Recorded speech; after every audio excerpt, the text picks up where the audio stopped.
Here's to delicious, juicy, well moisturized, and yummy lips.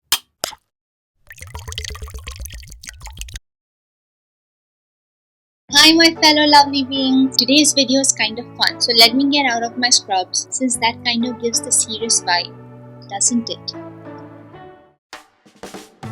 I have been trying my hand at DIY skincare recipes since a long time, since I get a ton, and I mean a ton of questions on them. But think about it, whatever you apply over your skin does get absorbed to some extent, not completely, but some. But what you apply over your lips can get directly ingested as well. And if you're like me, someone who struggles with dry lips, who keeps playing and eating it away even when I know I shouldn't, and hence consume almost anything applied over it, it is but natural to always be on the hunt for a safe and effective lip balm and any lip care product. So I decided to experiment a lot of recipes myself before I can share those that are easy and safe to prepare. My goal is to help you nurture that creative enthusiasm but maintain your health and safety at the same time. And what better way to get started than an easy peasy lip balm recipe? Now if you're the type that goes, just tell me which are the safe and easy options to buy, then you can find some good recommendations in the description below. But if you're in the mood of creating your own lip balm, then listen up my beauties. First I'll share what you need,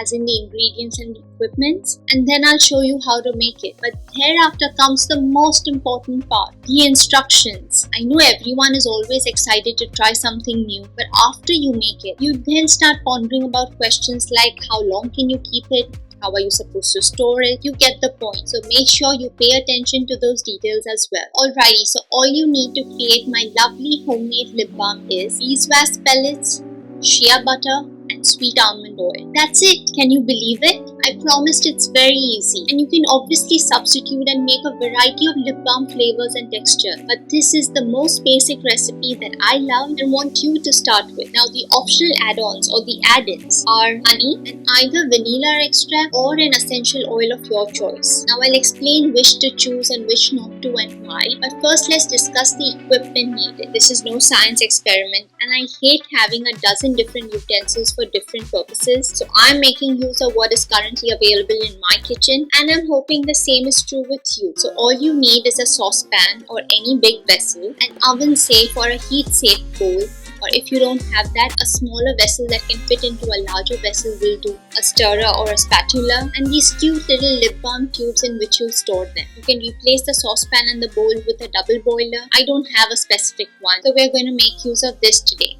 Don't judge me. Alrighty, let's begin our experiment.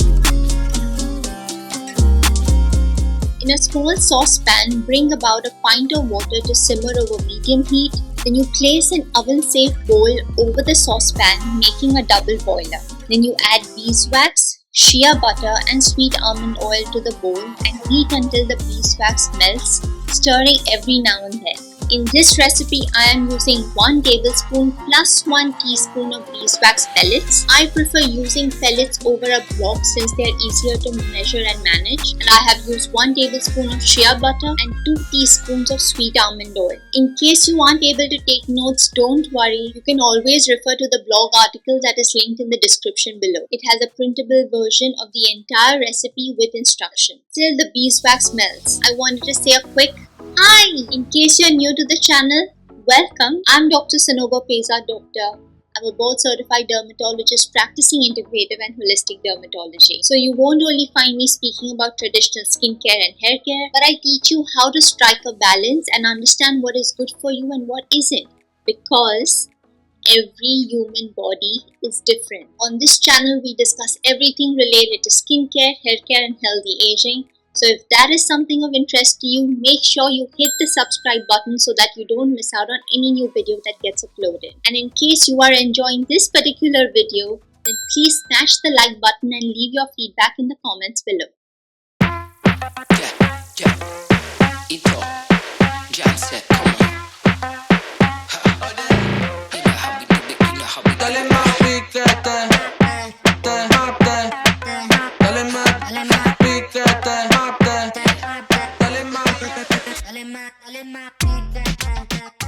Alrighty, so the beeswax has melted. We will remove the bowl from the heat and then stir in honey, the vanilla extract and any essential oil of your choice. I am adding 1 teaspoon of honey and half a teaspoon of vanilla extract. I'm also adding 1 teaspoon of vitamin E oil. I have these capsules since a long time and I have to use them up. So I'm adding it here, but it is completely optional. Once your preparation is ready, you pour it into lip balm tubes or in any container of your choice and you let them cool before you use them.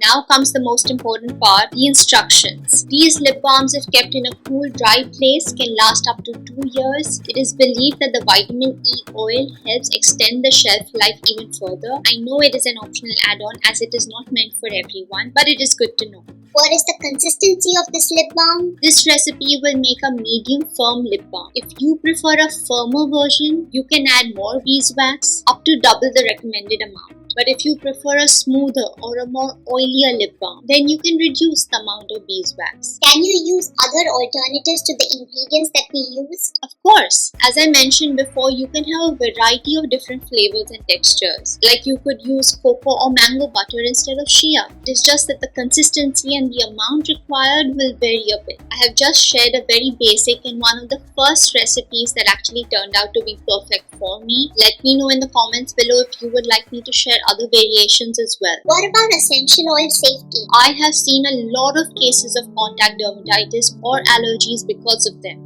And this is because essential oils are very, very concentrated and not every essential oil that you find in the market is safe or meant for use over the skin or lips directly. The quality of the essential oil and the amount you use is of prime importance. I source mine from plant therapy, like the tiramisu flavor is one of my favorite for such kind of DIY recipes. And since we're speaking about the importance of quality ingredients, it is equally important to source all the ingredients that we just discussed from good quality manufacturers. Some good lip-safe essential oil options include sweet orange, frankincense, peppermint, tangerine. There are a few that smell really yummy but you don't want to use them, like lime and bergamot, because they can cause photosensitivity if too much is used before sun exposure. So I want you to think of lip swelling, redness, lip damage, and you don't want something like this to happen, right?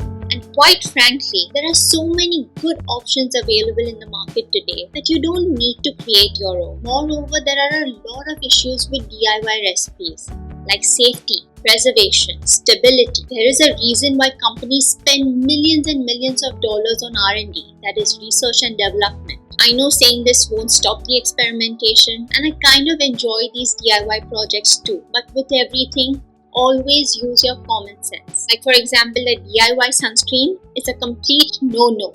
A DIY body lotion, I have been working on it and I'm excited to share it with you soon. Let me know if you have any more questions, doubts or concerns. Your health, safety and happiness is my prime goal. Remember, you can find the printable version of the recipe on my website. I hope you enjoy making your batch as much as I did. Here's to delicious, juicy, well moisturized and yummy lips. Continue to glow, thrive and shine as always. Take care. I'll see you soon. But keep your head up, Charlie. We were made for this life, yeah. Wait to see how we rise up. We've been down for too long, waiting for a come up. Better days around the corner.